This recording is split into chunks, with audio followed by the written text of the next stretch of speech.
بسم اللہ الرحمن الرحیم۔ السلام علیکم ناظرین، بصیرت ٹی وی کے ساتھ حافظ مدثر فاروق حاضر خدمت ہے۔ پنجاب پبلک سروس کمیشن اسلامیات کی لیکچرشپ کے آج ہم 7ویں لیکچر کے ساتھ آپ کی خدمت میں حاضر ہیں۔ ناظرین محترم، ہم آپ کو یہ بھی بتاتے چلیں کہ ہمارے یہ تمام لیکچرز سابقہ پیپرز کی روشنی میں تیار کیے جاتے ہیں، اور یہ تمام لیکچرز نہ صرف یہ کہ اسلامیات کے MCQs پر مشتمل ہوتے ہیں، بلکہ ان میں جنرل نالج کے سوالات بھی شامل کیے جاتے ہیں، تاکہ اسلامیات کے نصاب میں سلیبس میں جو 20% جنرل نالج سے ریلیٹڈ مواد ہے اس کو بھی کور کیا جا سکے اور کامیابی کے چانسز اور مواقع کو مزید بڑھایا جا سکے۔ اور یہاں پہ میں اپنے ان سامعین و ناظرین سے گزارش کرتا چلوں جنہوں نے ہمیں ابھی جوائن کیا ہے کہ اگر ہماری پچھلی ویڈیوز کو آپ نے نہیں دیکھا، ان کا مشاہدہ نہیں کیا، تو ان کو ضرور بضرور سماعت کریں، اور ان کے اندر بھی اسی طرح سے قیمتی معلومات ہیں جو فقط آپ کی رہنمائی کے لیے پیش کی گئی ہیں۔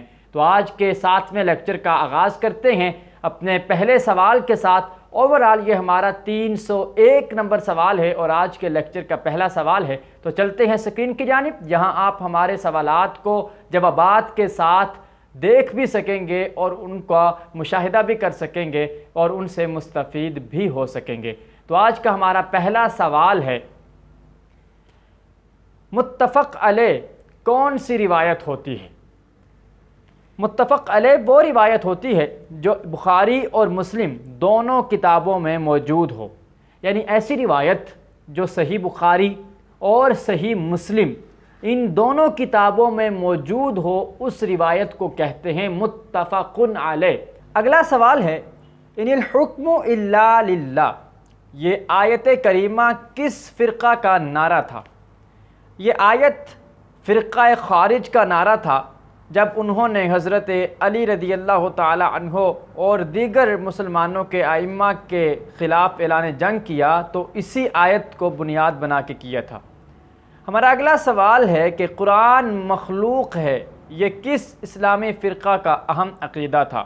اس فرقہ کا نام ہے معتزلہ، جس کا نظریہ تھا کہ قرآن مخلوق ہے۔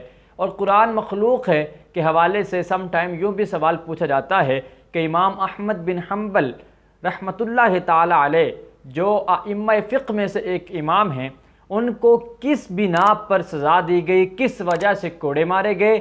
وہ کون سا عقیدہ تھا؟ وہ عقیدہ خلق قرآن تھا، یعنی وہ نہیں تسلیم کرتے تھے کہ قرآن مخلوق ہے، اسی وجہ سے انہیں سزائیں دی گئی اور ان پر کوڑے وغیرہ برسائے گئے۔ ہمارا آج کا نیکسٹ کویسچن ہے، الشفاء بتعریف حقوق المصطفیٰ صلی اللہ علیہ وآلہ وسلم کے مصنف کا نام کیا ہے؟ الشفاء کے مصنف کا نام ہے قاضی ایاز بن موسیٰ، جو کہ قاضی ایاز مالکی کے نام سے مشہور و معروف ہیں۔ اگلا سوال ہے، حضرت عمر بن خطاب رضی اللہ تعالی عنہ کے دور میں کس نے عراق کی زمینوں کی پیمائش کی تھی؟ اس صحابی کا نام ہے حضرت عثمان بن حنیف رضی اللہ تعالی عنہ۔ نیکسٹ کویسچن، آیت کنز کی تبلیغ سب سے زیادہ کس صحابی رسول صلی اللہ علیہ وآلہ وسلم نے کی؟ ان صحابی کا نام ہے حضرت ابو ذر غفاری رضی اللہ تعالی عنہ۔ یہاں میں سامعین کے نالج میں اضافے کے لیے بتاتا چلوں کہ یہ آیت کنز کیا ہے۔ کنز کا لفظی معنی ہے خزانہ۔ سوال پوچھا جا سکتا ہے کہ کنز کا لفظی معنی کیا ہے؟ تو کنز کا لفظی معنی ہے خزانہ۔ یہ بھی سوال پوچھا جا سکتا ہے کہ آیت کنز قرآن پاک کے کس پارے میں درج ہے؟ تو آیت کنز قرآن مجید فرقان حمید کے پارہ نمبر 10 کا حصہ ہے۔ سوال یوں بھی پوچھا جا سکتا ہے کہ آیت کنز قرآن پاک کی کس صورت میں درج ہے؟ تو اس صورت میں جواب یہ ہوگا کہ آیت کنز قرآن پاک کی سورہ توبہ میں درج ہے، اور وہ آیت کریمہ ہے والذین یکنزون الذھب والفضہ ولا ينفقونها فی سبیل اللہ فبشرھم بعذاب علیم، کہ جو لوگ اپنے مال و دولت کو، اپنی جائیداد کو خزانہ بنا کے رکھ لیتے ہیں، انہیں رب کی رضا میں خرچ نہیں کرتے، تو فرمایا انہیں دردناک عذاب کی خوشخبری سنا دیجئے کہ کل قیامت کے دن یہی خزانہ، یہی دولت ان کے لیے عذاب جہنم کا باعث اور ذریعہ بن جائے گی۔ تو یہ وہ آیت کنز کی مختصر سی تفصیل تھی جو میں نے آپ کے سامنے بیان کر دی ہے، اور 3-4 قسم کے جو سوالات ممکنہ طور پہ بنتے ہیں وہ بھی آپ کے ساتھ ڈسکس کر لیے ہیں تاکہ جواب دینے میں کسی بھی قسم کی مشکل سے بچا جا سکے۔ تو ہمارا آج کا نیا سوال ہے، تبونگ حاجی کس چیز کا نام ہے؟ یہ ایک اصطلاح ہے۔ ملائیشیا میں 1969 میں ایک بینک یا ایک ادارے کا قیام عمل میں لایا گیا تھا جس کا نام تھا تبونگ حاجی، اور اس کا مقصد یہ تھا کہ حجاج کرام جو حج کرنے کی غرض سے بیت اللہ میں جاتے ہیں، وہاں پہ ان کو جو مال کی کمی کے بعض اوقات واقعات پیش آتے ہیں، تو تبونگ حاجی ادارے کی سرپرستی میں ان کے مالیاتی فنڈز کا اہتمام کیا گیا تھا۔ اور یہ تبونگ حاجی کیا ہے؟ آپ سکرین پہ دیکھ سکتے ہیں، اس کا جواب ہے کہ یہ ایک اسلامی بینک کا نام ہے۔ ناظرین محترم، سوال یہ بھی پوچھا جا سکتا ہے کہ تبونگ حاجی کا قیام کس ملک میں عمل میں لایا گیا؟ اس ملک کا نام ہے ملائیشیا۔ اگلا سوال ہے، مذہب ایک افیون ہے، یہ قول کس اشتراکی مفکر کا ہے؟ اس مفکر کا نام ہے کارل مارکس۔ نیکسٹ کویسچن، کس ماہر معاشیات نے معاشیات کو دولت کا علم قرار دیا ہے؟ ایڈم سمتھ نے۔ اگلا سوال، کتاب الحاوی کس مسلم سائنسدان کی تالیف ہے؟ کتاب الحاوی محمد بن زکریا رازی کی تصنیف ہے، اور محمد بن زکریا رازی کی ایک اور مشہور کتاب ہے جو پہلے لیکچرز میں بھی ڈسکس کی جا چکی ہے۔ بار دیگر میں اس کتاب کا نام ذکر کرتا چلوں کیونکہ اس کتاب کے حوالے سے بھی سوال پوچھا جاتا ہے کہ محمد بن زکریا رازی کی ایک کتاب ہے کتاب الجدری والحسبہ، اس کے مصنف کا نام کیا ہے؟ تو اس کے مصنف کا نام بھی محمد بن زکریا رازی ہے۔ اگلا سوال، کس مسلم سائنسدان کو طبیعیات میں دسترس حاصل تھی؟ اس مسلمان سائنسدان کا نام ہے ابن الہیثم۔ نیکسٹ کویسچن، فن جراحت کا امام کس مسلمان طبیب کو کہتے ہیں؟ ابو القاسم الزہراوی کو فن جراحت کا امام تسلیم کیا جاتا ہے۔ اگلا سوال ہے، عرب مورخین کس فتح کو فتح الفتوح کے نام سے یاد کرتے ہیں؟ فتح نہاوند کو فتح الفتوح کے نام سے یاد کیا جاتا ہے۔ نیکسٹ کویسچن، یہ الفاظ کس عظیم ہستی نے ارشاد فرمائے کہ اگرچہ میں عمر میں چھوٹا ہوں اور میری ٹانگیں کمزور ہیں، تاہم میں آپ کا معاون و مددگار اور قوت بازو بنوں گا؟ یہ الفاظ سیدنا علی المرتضیٰ کرم اللہ تعالی وجہہ الکریم نے ارشاد فرمائے تھے جب نبی اکرم صلی اللہ علیہ وآلہ وسلم نے ابتداء میں اعلان نبوت فرمایا، اور اس وقت حضرت علی رضی اللہ تعالی عنہ بچوں کی صف میں سب سے پہلے اسلام قبول کرنے والے تھے، اور اس وقت آپ نے یہ جملہ ارشاد فرمایا تھا کہ اگرچہ میرے بازو کمزور ہیں، میرے پاس طاقت اور قوت نہیں ہے، میں صحیح طریقے سے چل بھی نہیں سکتا، لیکن اس کے باوجود میں آپ کا دست و بازو بنوں گا۔ اور یہ آپ کی شجاعت اور جرأت و بہادری تھی کہ آپ نے اتنی کم سنی میں اور بچپنے کی عمر میں نبی اکرم صلی اللہ علیہ وآلہ وسلم کا ساتھ دینے کی حامی بھری۔ اگلا سوال ہے، فلسفہ یوگ کا تعلق کس مذہب سے ہے؟ اس فلسفے کا تعلق ہندو مت مذہب سے ہے۔ اگلا سوال، دیوالی کا تہوار کس مذہب میں منایا جاتا ہے؟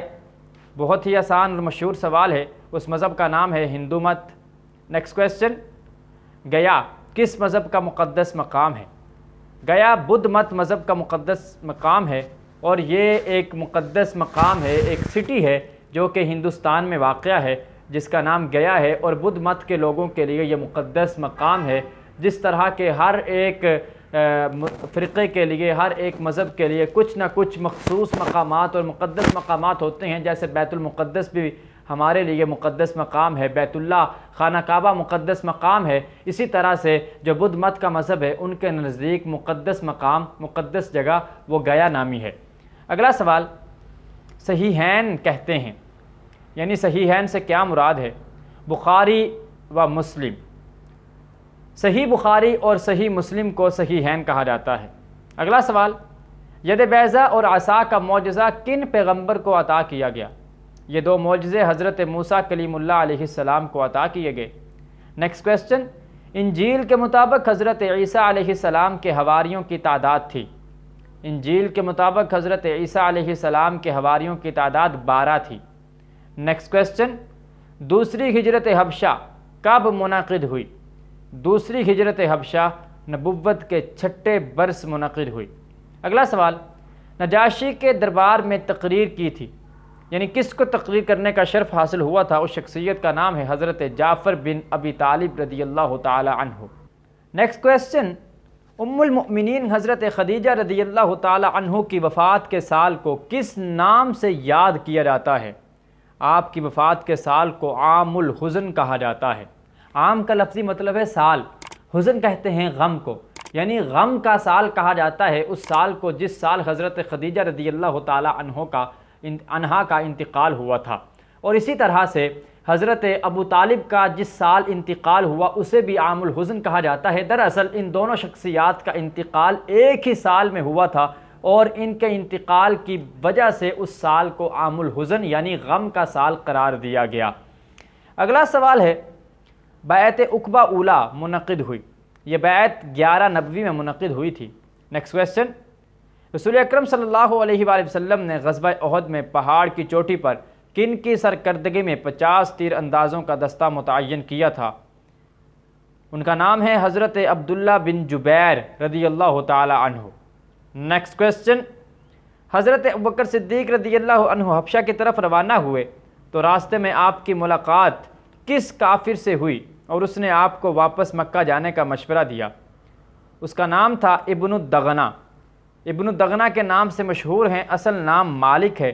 انہوں نے حضرت ابوبکر صدیق کو حبشہ جانے سے روکا تھا اور اپنی پناہ میں لے کر مکہ مکرمہ داخل ہوئے تھے۔ نیکسٹ کویسچن، عراق کی زمینوں کی پیمائش کس خلیفہ راشد کے دور میں ہوئی؟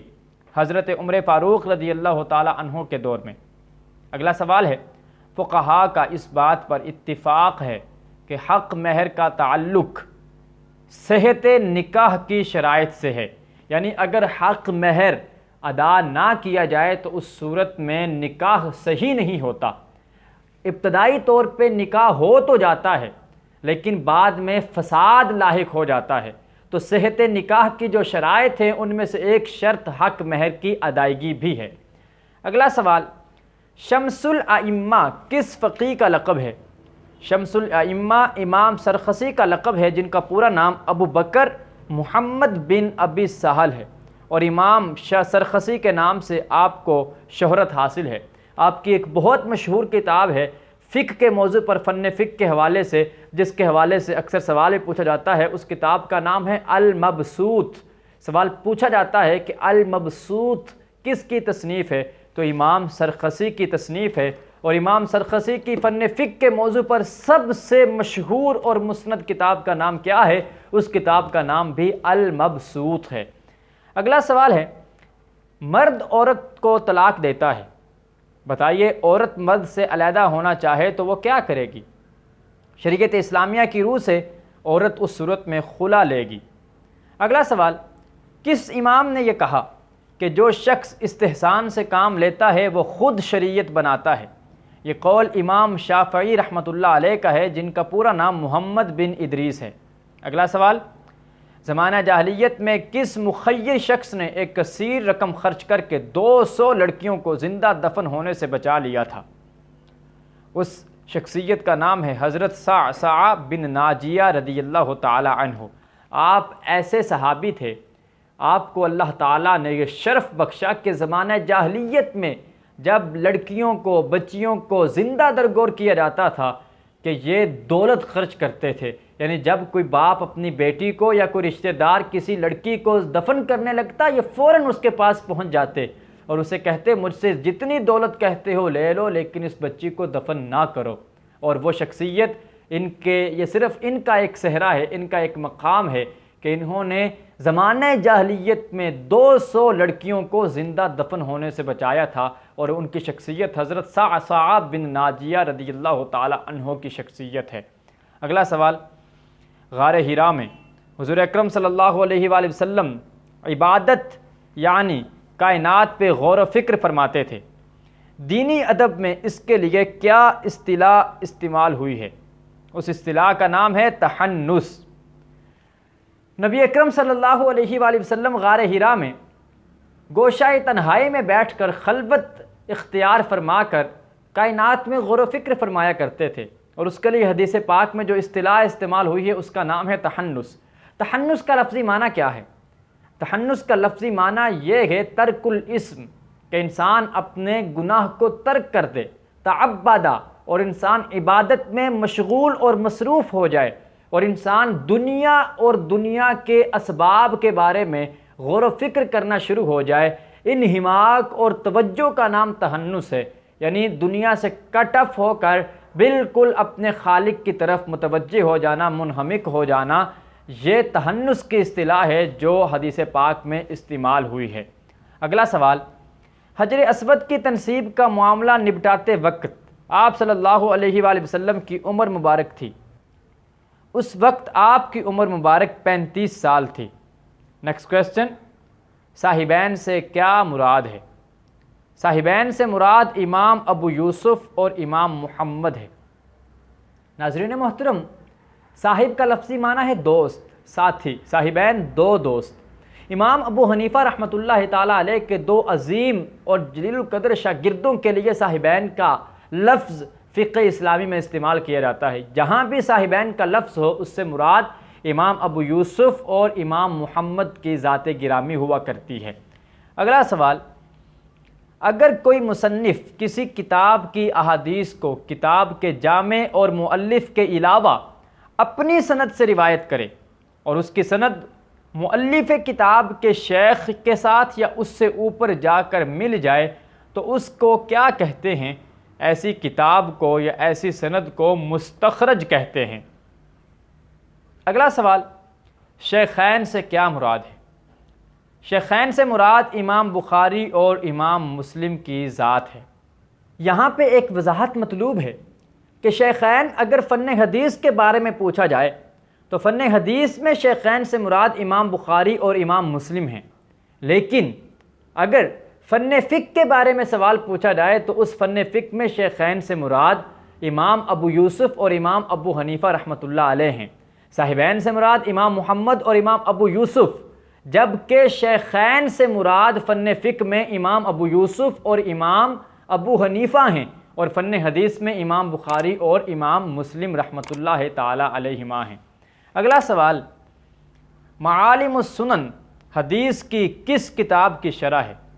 معالم السنن سنن ابی داؤد کی شرح ہے، اور معالم السنن کے رائٹر کا نام ہے ابو سلیمان الخطابی، جنہیں امام خطابی کہا جاتا ہے۔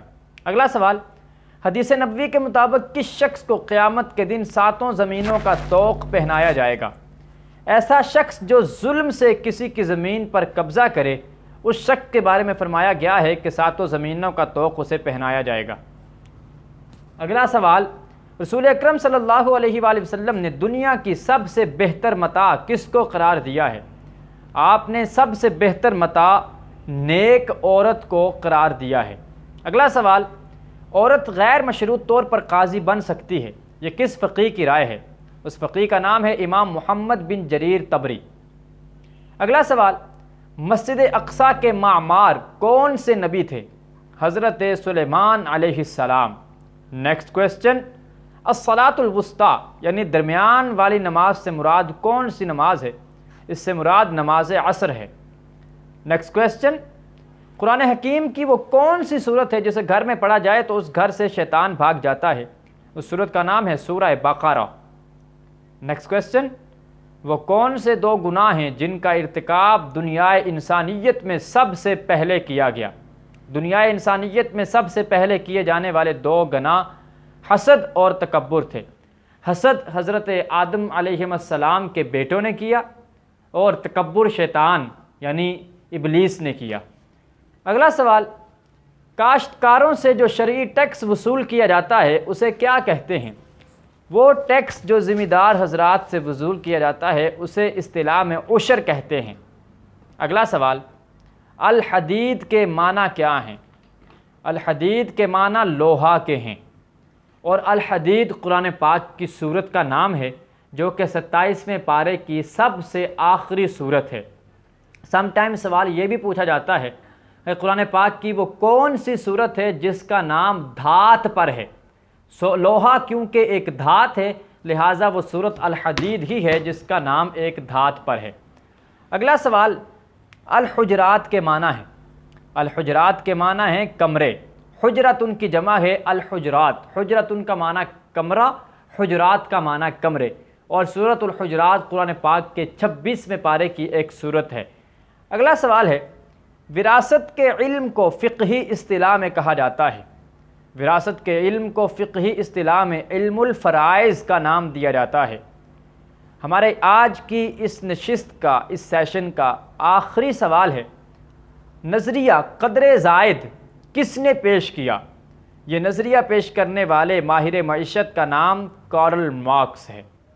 ناظرین محترم، اس کے ساتھ ہی ہمارے آج کے اس سیشن کا دورانیہ ختم ہوا چاہتا ہے، اور ہمارے وہ 300 MCQs جو پہلے کور ہو چکے ہیں، آپ کی سہولت کے لیے ان ویڈیوز کا لنک ڈسکرپشن میں درج کر دیا گیا ہے۔ اسی ویڈیو کے ڈسکرپشن میں آپ جا کر اس لنک کو کلک کر کے سابقہ ویڈیوز کا مشاہدہ کر سکتے ہیں۔ انشاءاللہ کل پھر دوبارہ سے 50 نئے MCQs کے ساتھ ہم آپ کی خدمت میں حاضر ہوں گے۔ تب تک کے لیے ہمیں اجازت دیجیے۔ اللہ رب العالمین ہم سب کا حامی و ناصر ہو۔